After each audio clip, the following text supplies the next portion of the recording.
say, turgor pressure. Kaya niya stand. Like for example, nga notice ninyo mas matiga ang kahoy kaysa sa palit natin nga as humans or mga animals. Masakit puro. And because ang ating cells, ang aton nga plant cell may ara sa large amount of water that creates turgor pressure and it makes them hard.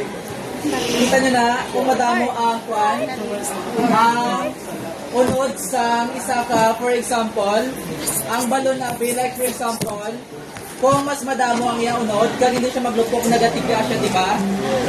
So, kaya niya mag-stand. While kung wala siya sa tubig, wala siya sa unod, ano ang katabo, nagaluya siya, or lupay-pay ang ating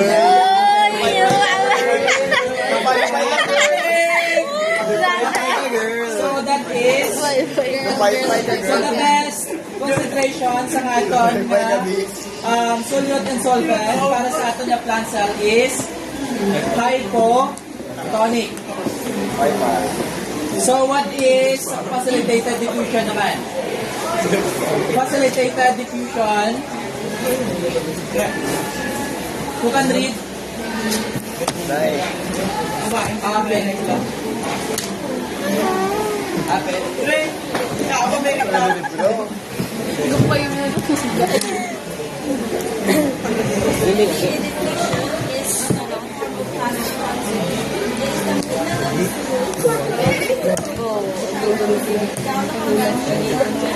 Kita mo? Imbis nga iconic. Imbis nga iconic, though, potek.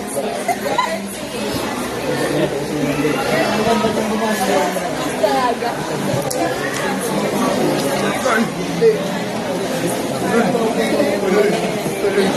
Yeah, let's go.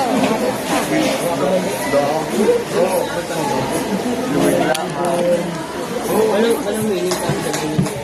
Ay, video ko nga.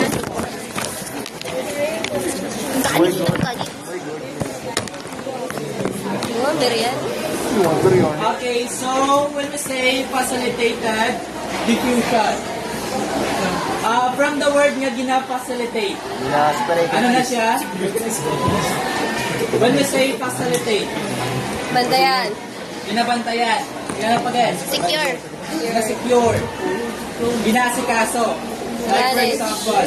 So that is the facilitated diffusion. So this movement of particles from outside or inside of the cell, when we say facilitated diffusion, may ara sila specific nga alagyan. So may ara nila, ang alagyan nila is the carrier proteins and channel protein. So amo na ang nag-facilitate sa pagpasulod at pagwa sa aton nga potassium and sodium pagkadto sa gwa or pasulod sa aton nga cell. That is the facilitated diffusion.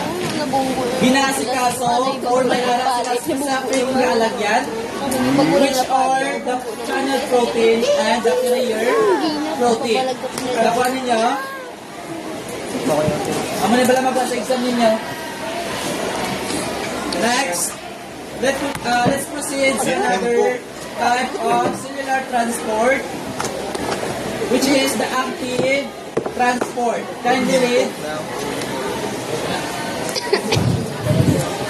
Active transport uses energy in moving solutes across membrane by moving up the concentration gradient.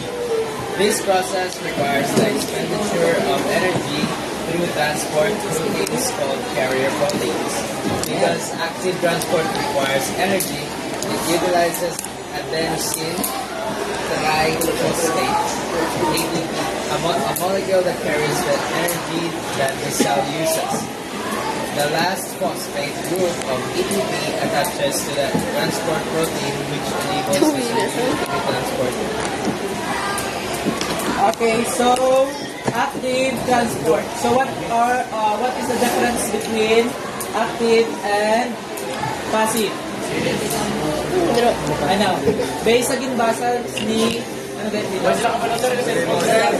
Lapis, Sa tsaka Francis Luis Castagina.